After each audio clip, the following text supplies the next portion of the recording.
Well, good evening, everyone. This is John Craig, and guess who we have together with me tonight? Yes, it's Miss Sandi Craig. For Ezra series, you can go to the Life of Worship Ministries YouTube channel, That's right. and it's all been separated out into its own separate playlist, and you can go back to the very beginning and go through it. Sandy's done a great job putting that together. So, for Ezra, and it says it right on the little tile. It says for Ezra, walking in spirit and truth. Can't miss it. So it was a great. How many series did we have? 16, 18? I don't know. It was a lot of different 16, weeks. I think. Yeah, but if you missed the last episode, it's still there, and so are all of the others. Now we're going back to my series. Remember that? And I do not have it under a playlist yet, so I need to do that. But it is the Psalm 1:1 series. The last program we had was September 5th. Yes, September 5th. It has been a while. It has been a while, but it was good. You've had your hands full, and we had fun doing the For Ezra series. And by the way, I want to let you all know, remember about Life of Worship Ministries here in Amarillo, Texas. If you ever want to join us live for our services, that's on Shabbat. So that would be at noon Central Time for the Torah portion, and then at 3 Central is we have our encounter service where we have a time of praise, worship, ministry, and then it's followed up with the message. And so we would love for you to join us here, and if you're ever passing through Amarillo, stop by on Shabbat and be part of our services. We'd love to see you. Oh, can I say one other thing before we get started on that? And that is just to say, here at Life of Worship Ministries, you all have been an integral part of ministering to our family, and we want to say thank you so much with your financial and prayer support. And if you haven't had an opportunity, and those that might be listening to this in the archives, and you say, "Wow, we really like what's going on at Life of Worship," and you'd like to be part of our ministry team and financial team and prayer team, our family, we'd certainly appreciate that. Financially, you can go to our website. I'll put up the website here shortly at www.lifeofworshipamarillo.org and hit the donate button, and you can give online that way, or you can go to our website, and which is the same place, and you can, where our address is, and you can mail a check or money order, whatever you feel led to do. We would certainly appreciate that. We have been battling it's been challenging with their bills, so we could certainly use the help. I know I mention this every week, but if you don't know the need, then you don't know what it is that needs to be taken care of, and so I'm presenting it for you. All right, so let's jump into it. We are going to go back and review a little bit of the last program because it has been several months. So I think we need to go over it. We're not going to rehash everything in detail, but we are going to go back and review a little before we move forward. So we're going to start with reading Psalm 1 through, let's say 1 through 3. All right, so Psalm 1. How blessed is the man who does not walk in the counsel of the wicked, nor stand in the path of sinners, nor sit in the seat of scoffers. But his delight is in the law of Yahweh, and in his law he meditates day and night. And he will be like a tree firmly planted by streams of water, which yields its fruit in its season, and its leaf does not wither, and in whatever he does, he prospers. All right. So we're looking at a blessed person. There's 2 things that they're going to be looking at, or Yah is going to be looking at, in order that the blessings flow, maybe. And it would be what you do and what you don't do. It's not hard, is it? But what you do and what you don't do really matters, because if you're following his way, if you're following his word, then there are certain things you do and certain things you don't. So we have a picture of a person that's complete and is following his word that will be blessed. And those that aren't are going to receive the other. So someone who is considered blessed by Yah doesn't do certain things, period. It's not a question. It's not, well, once in a while. You just don't do certain things. Now, when we read these verses one more time, we do see this progression. First, they do not walk in step with the wicked. You're not supposed to do that. You're not supposed to seek independence from Yahweh. And you don't only have an earthly perspective on things. If you're not fulfilling the purposes for which you've been called, then you are officially wicked in Yah's definition. So that should make much broader the sense of those who would be considered wicked. And are you walking with them? That's pretty sobering, isn't it? It is sobering. Fulfilling our purposes is equated with Being wicked or not. not being wicked. Not fulfilling his purposes Right. is considered wicked. So one more time, are you hanging out with those that would be considered wicked? Think about that. Selah. But those who live according to the world's standards and not God's those ones are really easy to pinpoint. Those who put on the mask, those that put on the face, those that put on the garment that looks like they are following his word, but not, that's a little bit more tricky, and you've got to walk in discernment. So not fulfilling Yah's purposes. We need to be walking in those things even as we speak. So at this time, the way of life appears to be a way of success and prosperity to some. And then you look at it and you say, why are they so blessed when they are so evil? Well, we don't have to worry about that because we know rain falls on the just and the unjust. And we know that some receive their reward here and then they're going to receive their true reward later, et cetera, et cetera. So we're not going to focus on why, but we are going to focus on what you should do, what I should do, so that we will walk in the blessing, and not the blessing by the world's definition, a blessing by Yah's definition. Now, wicked people, are they godly people or ungodly people? Well, if you're not doing what you're supposed to do, where you're supposed to be, are you really Yah's? Just a question. Because the blessed one will not follow ungodly people, will not follow those that are following him. That's because what happens when you hang around somebody you shouldn't be hanging around? Are you influenced easily? Probably. I can't tell you how many times that we've heard of relationships, the young, but it doesn't just happen to the young. It happens to others as well. When you're listening to some other voice, especially someone that's full of criticism, that's not where they're supposed to be, that's not congregating, that's not walking in the spirit, whatever vile is being spread, it does spread. And maybe it's not outright what we would consider evil talk. Maybe it's just a little bit of criticism here or there, a little bit of questioning, and it spreads, and it changes your heart, and it changes the way you see things. And guess what? You're walking with the wicked, or maybe even worse. And we're going to go over that in just a moment. But if you want to walk in blessing, don't do it. So you have to walk into that discernment. You have to check. You have to be the one when gossip starts or slander starts, you say, no, not here. I will not eat or take what you are selling. But Paul says, bad company corrupts good character. Bad company corrupts good character. That one's easy. But does that change the way who we befriend and who we even allow our kids to befriend, et cetera, who we're hanging out with? And you may say, well, I'm trying to be with them because they're lost, et cetera. Well, yes, you can understand that, but there's still a way you draw a line on that too. So did you ever notice when you're around people who are not following Yah that they might not be mean or violent people, and they might even be really nice people, and you begin to sympathize with their thoughts and their ideas? And when you do that, as you're sympathizing with the things that are going on in their life or their views or their opinions, because, well, they're not really bad people, but you are still influenced. There is a reason and a purpose. We are not supposed to be walking with people who are wicked, not supposed to do it. Because the normalization of sin, the normalization of morality, the normalization of what they're doing in their life, it sort of catches on because you see it over and over and over again. And then you think, well, maybe that's not so bad.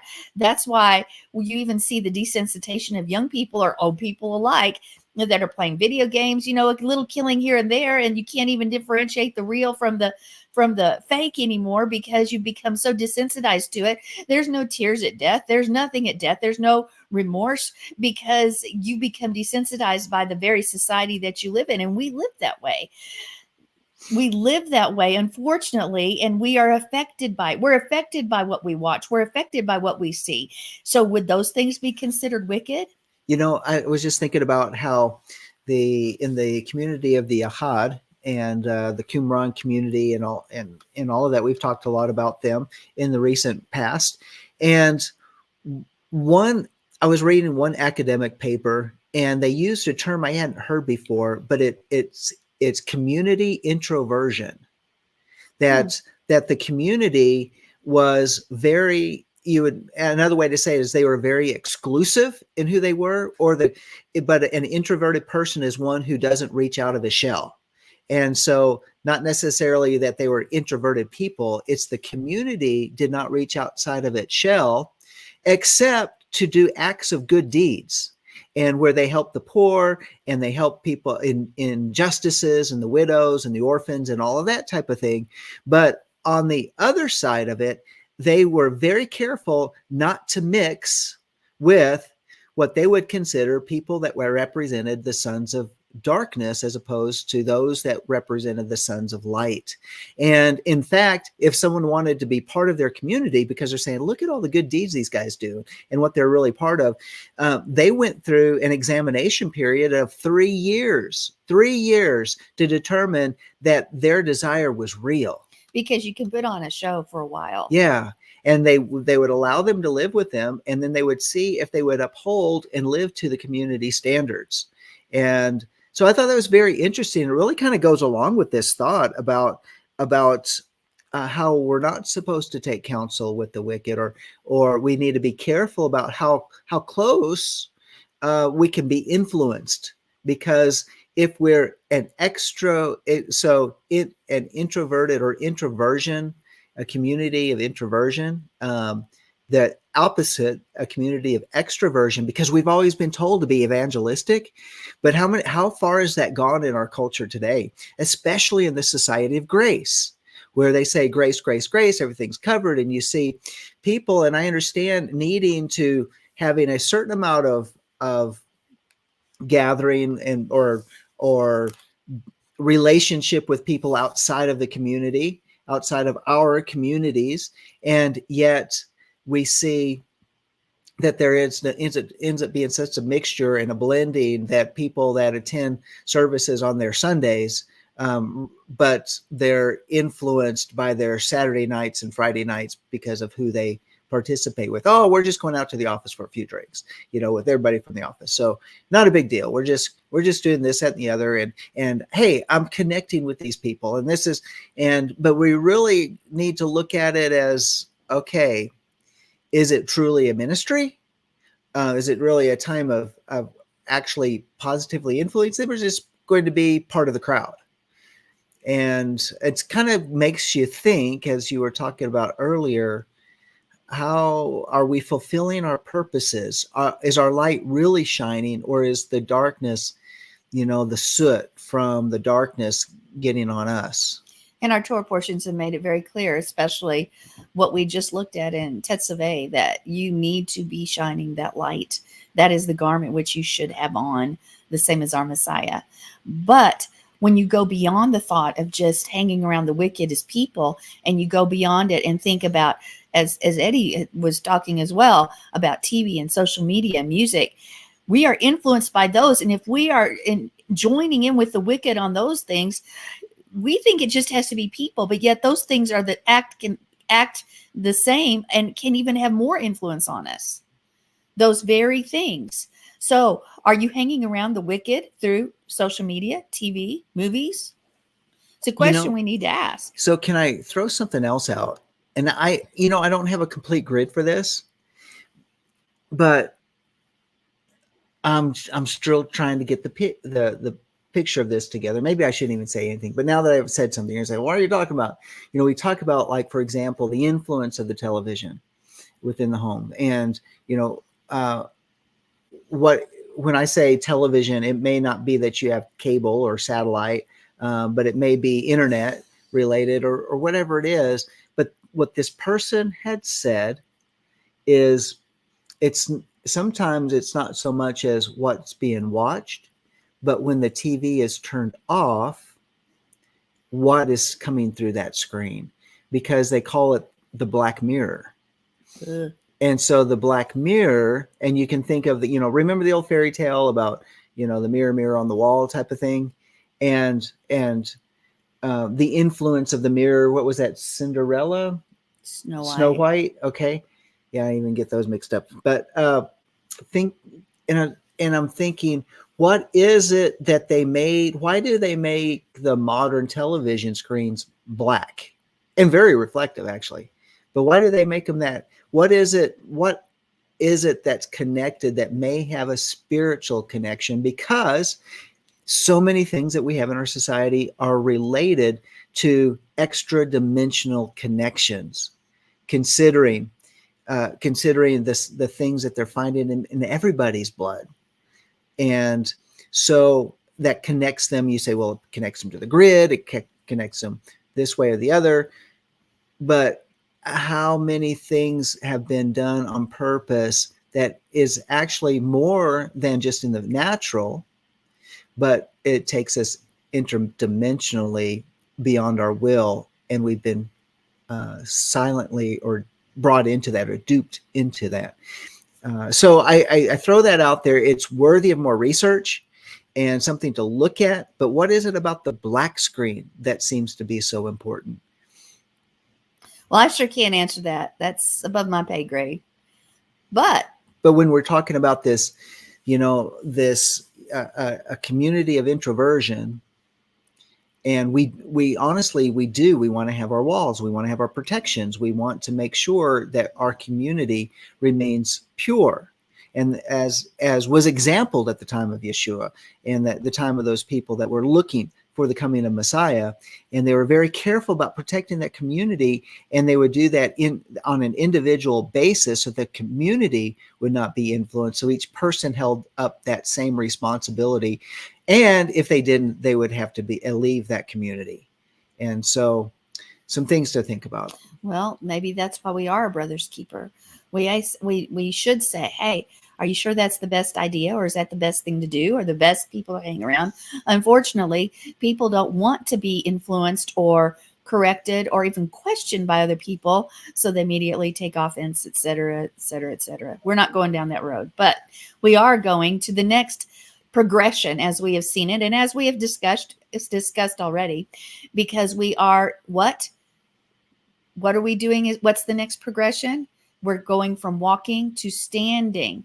Standing where? Standing in the way of sinners. So doing what the sinners do, taking what they do and making it part of you, maybe. So we see this idea from walking to standing. One is more casual. The other is becoming more fixed. It's a strong position. When you stand in the way of sinners, it takes one who you're spending time instead of just passing by. Like Pharaoh, whose heart was hard. So the one who stands and said, what do? You dig your toes in. You're like, I'm not going to be moved. I like what I'm doing. And you're going to find an excuse and a reason why it's okay as well. And you're going to justify it. You're going to defend your way. You're going to find others who have of like minds so you can group together and defend what you're doing. I wonder if I should go here. I am going here. Help me out if I dig a hole. But I've noticed somebody as of late has been really big on multiple wives. I'm sorry, I do not believe that's right. I believe that Yah created Adam and Eve, and we see that's the ideal. And have you seen people go off from that? Yes. Does that mean it was the right thing? No. But I see when you have an idea like that may seem different, what you're doing is you end up sort of posting and trying to get people that will come into agreement with you so that you can make your position much more strong. Would you agree or disagree with that? Yeah. And it does. I don't care if it's sin, and these people are Hebrew roots people, et cetera, but they're still looking in other ways to try to justify their action. And if you disagree with them, this is one thing I hated. This person specifically, I know this. It really went after this man of God, because the man of God spoke and said, this is what the word says, this, et cetera, and this is wrong. And I mean, he went after the guy for saying that, for speaking truth. And then the others that he had sort of got with him said, yeah, that man's just messed up and this and that and the other. And I'm sure they've done it with other voices that don't agree with their voice. And that sort of sounds like the left-right paradigm that we're in now. If you're not agreeing with the left, then you should be murdered, removed, and not exist. and that's sort of the same idea. And people like to put us all into camps. Well, what camp are you part of? and if you're not in my camp, then you're an enemy. It used to be that we could come together as a people and put the thing on the table and not necessarily agree, but the relationship not be affected. But it doesn't sound like that anymore, because everywhere we look is division. So are we standing? Are we standing in the way of sinners? Have we joined the club? Are we camping out there because we like that idea? Are we justifying what we're doing? Are we justifying our sin? And you can take it one step further, because there's finally one who sits in the company of mockers. Yeah, you go one more point and you're going to go a little bit further down the line, because once you are sitting in the seat of scoffers, the mockers, you are not movable. You have made up your mind. You have camped there. You have put your stake down and you are set. And you're right there in the midst of mockers are those who openly scoff and scorn. Yeah, we're going to go over specifically some things on that. And at least in sin, they might struggle with God, but when you begin to sit in the seat, you have made up your mind, and you can have an open hatred and justify it and think you're right.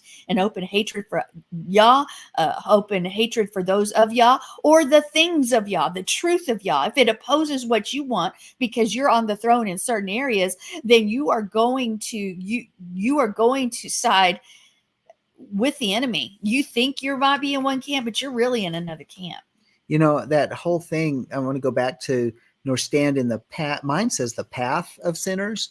Yours says the way, the path and the way. That comes from that Hebrew word derek. Direct. And so when you look at that, what is the way? And it's very interesting. Of course, it means a road or a path or a way or something like that, but it also means a course of life or a mode of action. So a course of life or a mode of action. So are we going to follow the paths of righteousness or the paths of the sinner? It is two different paths. And one path always has its goal of fulfilling the purposes for which Yah has called us. The other path might even look parallel, and it may be heading in a similar direction, but eventually the path is long enough, it's going to be a long ways off by the time it gets there. The subtleties of little things can lead us astray. And yet other things, like, for example, Yah only has one wife. He's only coming back for one bride.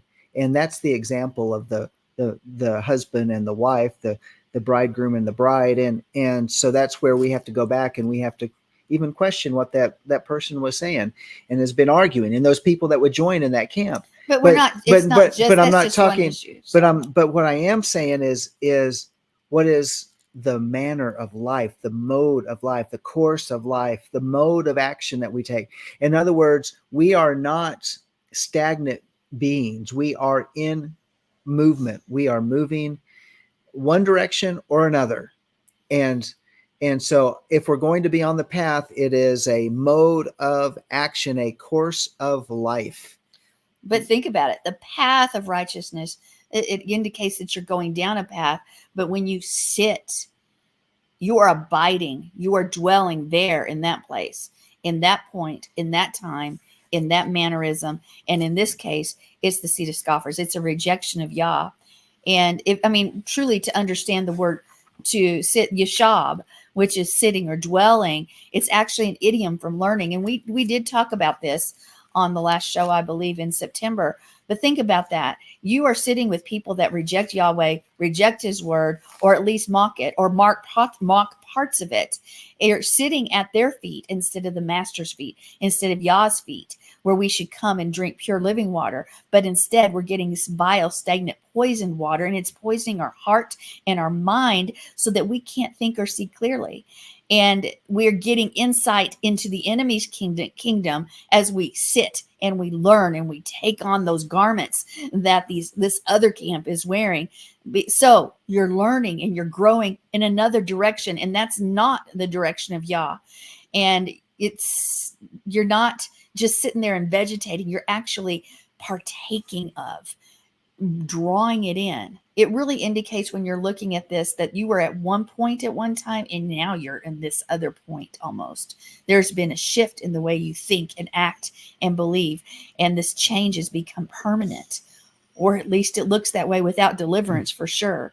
And you are now dwelling and not movable from that position. It's very interesting. One of the definitions as well has to do with, it says a session, a seat is like, but a session, I think about sessions when you go to a seminar and you have a session that you're going to go to, and you got a whole bunch of people sitting, listening to a particular, taking in from and being influenced by that particular speaker. But then even by extension from there, and an implication of that, it also speaks about a population or an assembly. So think about an assembly who sits in the wrong place. How many I think many of us can relate to the very fact that from particular churches and assemblies that are out there where they will not accept the things that we study here on the Lamb Network and a Life of Worship and that sort of thing. And so they have an assembly, a session, a gathering, dwelling on a point where they will not move forward in order to deepen their faith, in order to build on their foundation. In fact, they'll put up a wall and say, no, you've gone off the deep end. You're the ones that are wrong. And here we have, nor sit in the seat of scoffers. In other words, they're scoffing at the very fact that we don't eat pig. They're scoffing at the very fact that we don't do Christmas and Easter, but we do these other Jewish holidays, or so to speak. This whole element of even a population of people, when all we are wanting to do is be on the right path. And like Sandi and I have said for many years, is that we're going down this course, and when we've been given a course correction, we want to do it right away. As soon as we come into the understanding of that, and it's like, whoa, we're going to make a shift, and we need to make that shift right now. Yeah, we don't wait. And we don't want to wait. And I mean, it's cost us, and it's cost us a lot. But the move itself is bold. But by making that move, and when people don't all go with us, it can be disheartening. But it also, on the other side, it just makes our desire that much stronger. Our resolve is that much stronger because we've hit the right track. Why? Because we got flack. And there's a difference between going into untruth and getting corrected for it. But then there's another thing about going into the truth and you get flack. Then you know that you're right over the target. And that's where we've always found ourselves in, is that, wow, we sure hit on a truth there. In fact, I remember one time where Sandi and I, and we were keeping the feast days, and we were told we were taken to lunch by a couple, and they said, we just wanted to bring you to lunch because we just want to sit down and talk, but we also wanted just to let you know some current concerns we have. We think you're becoming too Jewish. They were fearing for our salvation. When in fact, we were just simply saying, well, we reject the church, the premises of much of churchianity, like Christmas and Easter, and we desire to do Bible things in Bible ways. And we studied a lot of Hebrew, and this is way before we ever really knew of a Hebrew roots movement. We were sort of a lone place on our own. And journey. so we were just like, well, I don't know what that's about. All I know is that we want to do Bible things in Bible ways. So we were going to the Hebrew, going to the culture, and we just did all that on our own. And then years later, somebody said, hey, you guys are Hebrew roots. And we were like, no, we're not. What's that? I don't know. No, we're not. What's that? We're just trying to work this thing out. Right. Follow the truth. But there you go. I mean, it has to do with, there's a population of scoffers that are out there. They've sat down. They're having their sessions. In fact, they probably had their meetings where they said, well, we're just going to have to either send in that correction, or we're just going to have to gather everybody up and leave. And that's what they did. They gathered everybody up and they left. Who knows where they all went to? I mean, they're scattered. Probably. They probably scattered a whole different direction. But do I regret it? No. I don't. Well, has it been something that I like to repeat? I don't. I think we've It's- repeated it over and over. But nevertheless, So, that this whole element of the seat of scoffers, we've all walked through that, haven't we? well, and I want to continue with that vein, because when we look at the word seat, mashab, it's again a seat, assembly, dwelling, dwellers, but it's sitting in someone's seat, according to this idiom, is you act like or become like who or what they are. You are viewed as in confederacy with them. You are part of them. You have become part of the mob or part of those people, even though you thought you were just visiting. No, you sat down into that seat of scoffers. And if you recall, well, you may not recall because it's been so many months, but scoffers H3887 Lutz, it has this picture of this lamed, this lamed and this vav and this zadi. And the lamed, of course, is the shepherd's staff to teach, a yoke to bind. The vav is the tent peg to connect, to hook, secure. And the zadi is the trail. Thus, a man concealed journey, chase, hunt, fish, hook, desire. So you have the parable, this pictograph that shows us is the authority, the lamed, which hooks the vav and ensnares covertly onto a path. Zadi. Wow, that's what happens. Walk, stand, sit. Okay, so let's look a little bit more closely at, let's see, at this word that for scoffers. And we're going to go through some scriptures just to help us define what truly is a scoffer, because a scoffer is not something we use common day English generally. Let's look at Proverbs 1:22. How long will scorners find pleasure in mocking? How long will fools hate knowledge? So here we have a scoffer, pretty much is a fool who hates knowledge, who finds pleasure in mocking, who lives thoughtlessly. Proverbs 3:34. Which says, surely he scorns the scornful, but gives grace to the humble. Proverbs 9:7-8. He who corrects a scoffer gets shame for himself, and he who rebukes a wicked man only harms himself. Think about that. I mean, it's almost like Yah's saying, don't even bother with them. Don't waste your breath. Don't cast your pearls before swine. And guys, you can be part of a community like ours and still be a scoffer because you've rejected some things he said, and maybe you're the one that's talking under your breath. Maybe you're doing these things, manipulating, changing. So let's go to Proverbs 13:1. A son who heeds his father's discipline is wise, but a scoffer doesn't listen to rebuke. As a pastor, I cannot tell you how many times people do not want to be corrected, encouraged to change away, or even made really said, hey man, this thing isn't really where you should be going. Warned. And here's the deal. That is our job. Here's our red flags. My antennas are up. This is people look good. You know, I'm a part of a congregation. As long as you don't ever tell me what to do and you don't correct me, and as a pastor, you don't even question where I'm at. Well, guess what? If I do any of those things, I'm not your pastor. My job is to love. My job is to bring correction. My job is to warn. My job is to bring forth truth. But people in this day and this hour, they think they're this lone wolf who is perfect unto themselves and should never have anybody say anything to them. And that is prideful. And you might just be a scoffer yourself if you're in that camp.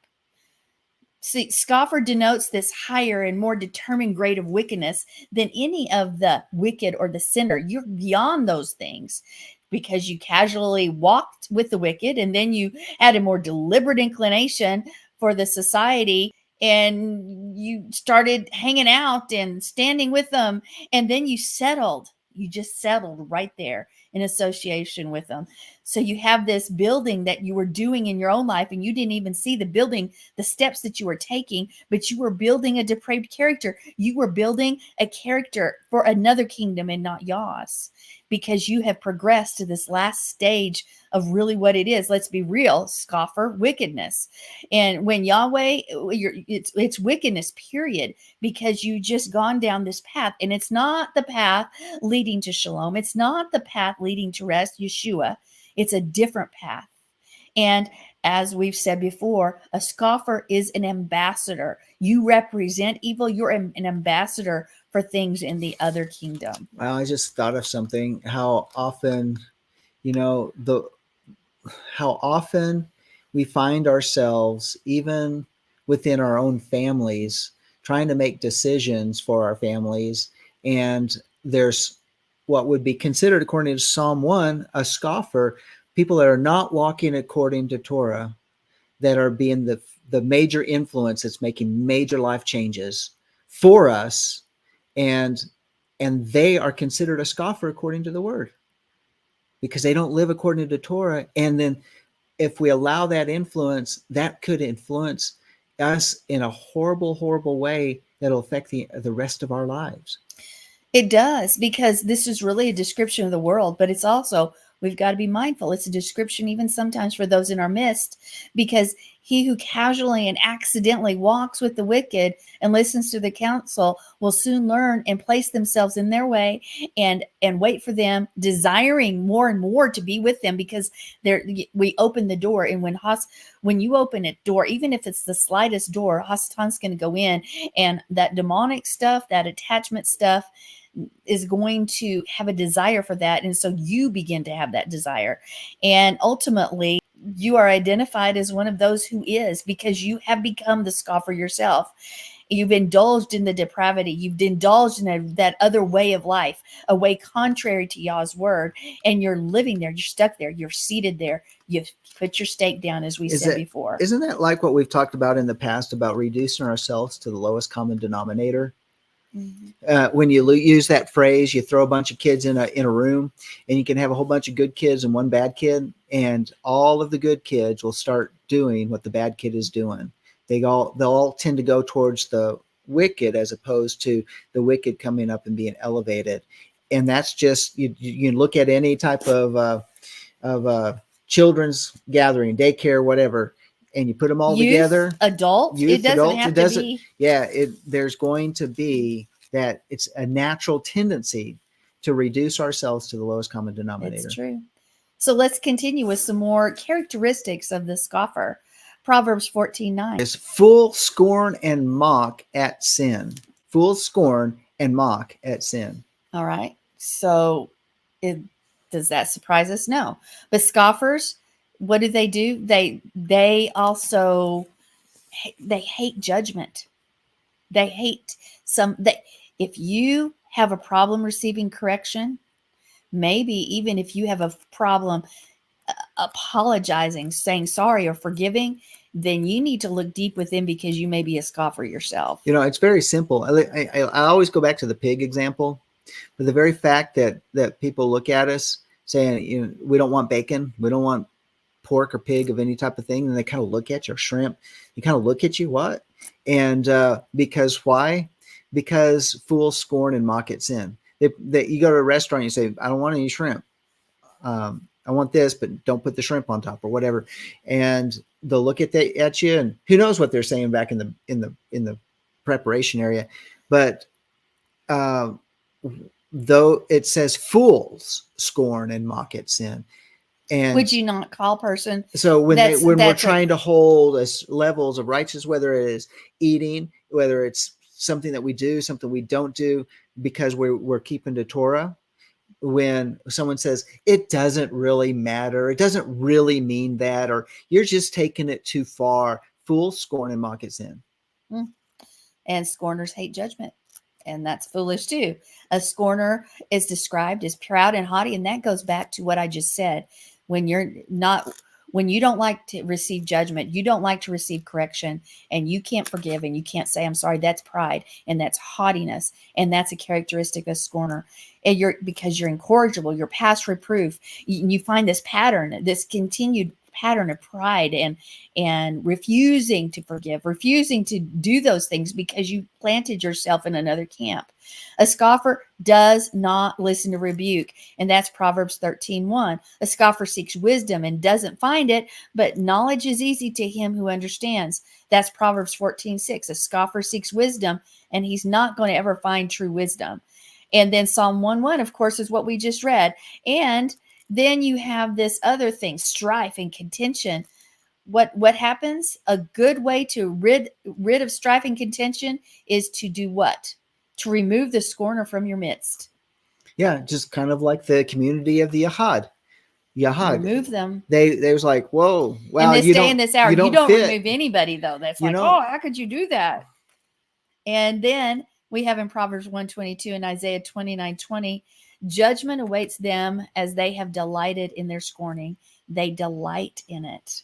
You know, it's also very interesting. Paul has talked about 3 different levels of excommunication, and I preached on that at one point in time of what are these different levels and what they actually mean, and what was the practice of the day. But every bit of it of excommunication was not about being hateful. It's about protecting the Who's flock. there? The rest of the flock. And it's also to have, because that person they love so much, they want them to go and think about it so that they'll repent and come back and return, because in the community is where they have life. It's in the community that their life is preserved. It's in keeping and holding those community standards that they will be able to live. And outside of that, then they can't do it. So whether it is a temporary thing where they can continue living there, or whether they're kicked out for a month or a year or whatever, the whole goal and the desire is always for restoration. And so excommunication is supposed to be a good thing. Now we've come to know it as, all right, well, you've been banished for life, because we also see that within particular communities. You're gone. You're not part of us anymore. Sorry. Whole families reject people. So we see that in the Muslim world and in the Jewish world and that sort of thing. So I have a question. You become a believer. How do we scoff at the word of Yah? Well, this is going to be stepping on even more toes, because it makes you consider, have I been acting as a scoffer? By indifference? We think we have better things to do than spend time with him, than to spend time with his people, with one another, to gather at Shabbat, etc., etc. Well, that's scoffing at the word of God. Or by substituting your ideas, your experiences, your emotions, your feelings, your traditions for the word and for the Torah, for its principles. Or by listening to the word proclaimed, but ignoring it, then you're scoffing at his word. Think about that. I heard the word and I'm ignoring it. And that's considered scoffing at the word. In essence, we scoff at the word when we fail to obey it and live accordingly. That should get a big ouch from everybody, because all I can say is ouch myself, right? Yeah. In other words, well, I'll do that if it's convenient to me. Is that or still I'll do that unless it's culturally inconvenient. You know, I mean, think about it this way: people that have gone and they understand what the word says about tattoos, for example, and they go, well, it's culturally convenient. It's what everybody else is doing. Surely, 2,000, 3,000 years removed from that commandment, that, it doesn't mean the same today. Really? That's a scoffing at the word. Right. And I want to go back to that idea you were speaking of about when you have a scoffer in your midst. And I think we have more scoffers in our midst than we even know. But hornworms. Remember the hornworms on our tomatoes, especially 2 years ago. Oh, they were so hard to see too. They were disguised. You couldn't see them because they look like the rest of the plant. It's amazing how they blend in. You had to really look. In fact, without the black light, I don't think we would have ever gotten them out. We had to have a special kind of light. Ooh, that will preach. To really see them and remove them from the plant, because overnight they could destroy a plant. Oh my goodness, they have huge, ferocious appetites. So it's the same as a person who's scoffing, who has indifference, who is rejecting and undermining, and there's so many things that describe a scoffer acting foolishly. But when one of those people, unrepentant, uncorrectable, etc., is in your midst, in your congregation, etc., it's like that hornworm, and if it's not removed, it will destroy the whole plant. The plant won't thrive, and you cannot see it unless you really study and look, or unless you use a special light, Yah's light. So what does that tell us? Is even with that analogy, is that a scoffer can be in our midst and we don't even know it. But yet there's something going on, because listen to this. you're experiencing fruitlessness, or there's not growth in your congregation or your gatherings, or there's just things aren't progressing as they should. You could also look at that spirit of Python is there too, because that sort of goes along with it. It's using that person So as a how scoffer. many times has it happened where we find out that there's been this A lot. this talking that's going on behind the scenes, and then we wonder why certain people are leaving, and they don't say anything because they're just tired of it. Maybe they had found out that part of that talking behind the scenes was about them, but people are affected by all that little talking behind the scene or talking against It's a somebody, scoffer. and it's a scoffer. It's somebody that is trying to draw people to their own assembly within the assembly. So they're creating a division instead of saying, wait a minute, this is causing a division. We need to unify. And the people that find themselves giving ear to it then are sucked into that same hole. And I think about, and then they never go to find out and say, all right, this is being said. Tell us what's going on.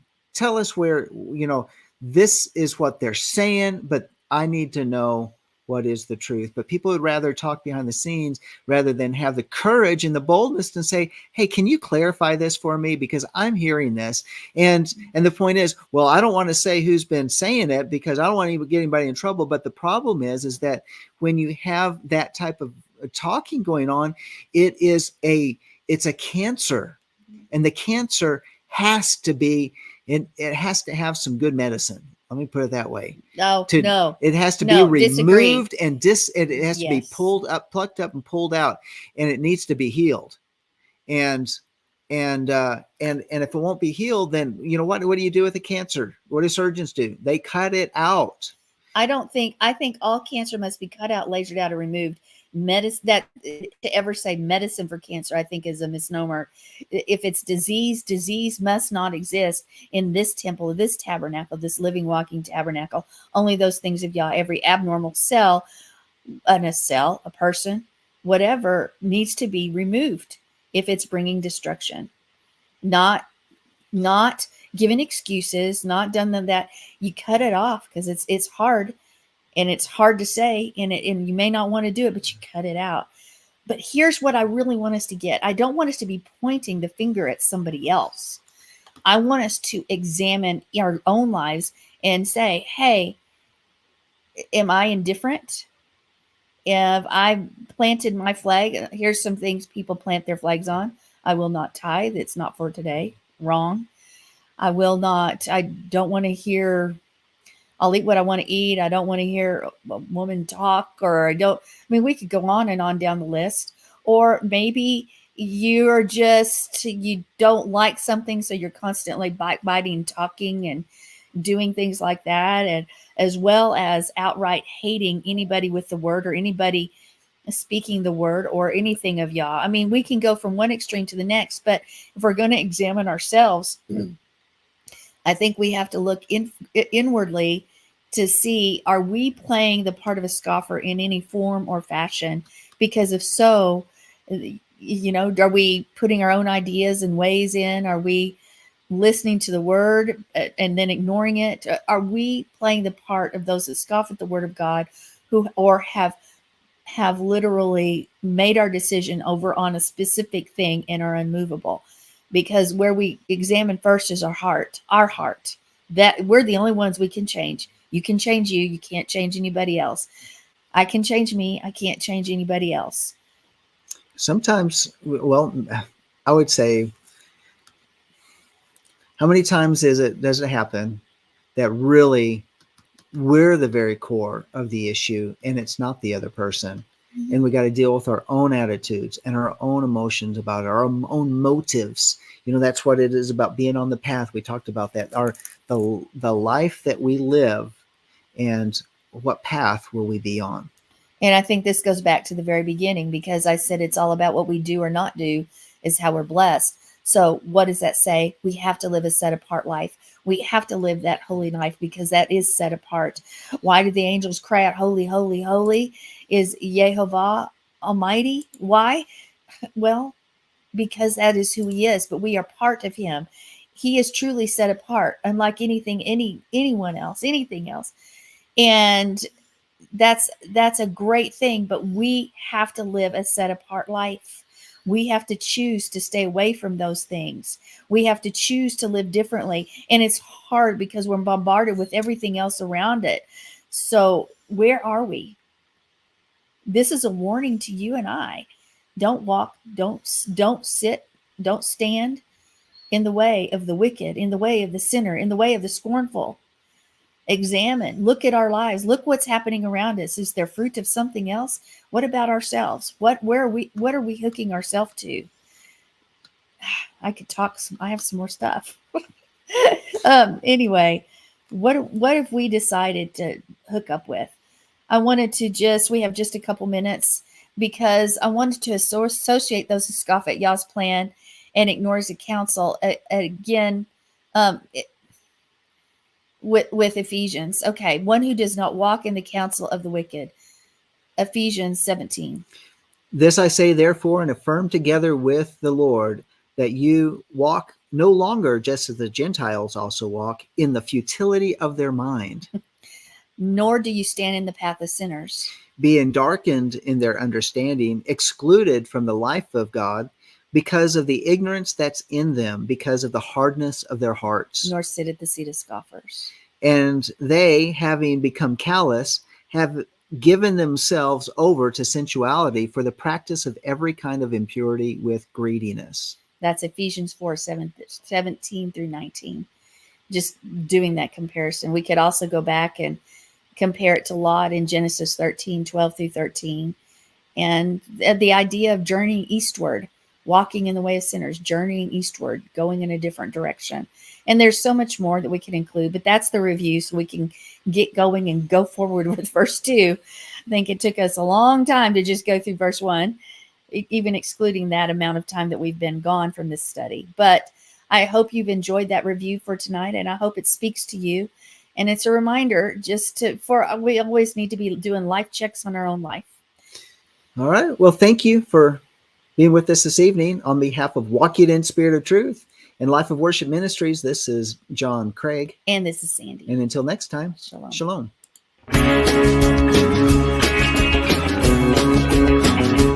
We are richly blessed to bring you what we believe is the fullest, most diverse, yet up-to-date progressive teachings, discussion, and prayer programming you can find anywhere on this planet. Be sure to take the tour of the MessianicLambRadio.com website. I'm Susan Hoogie, thanking you for joining us on the Messianic Lamb Video Network.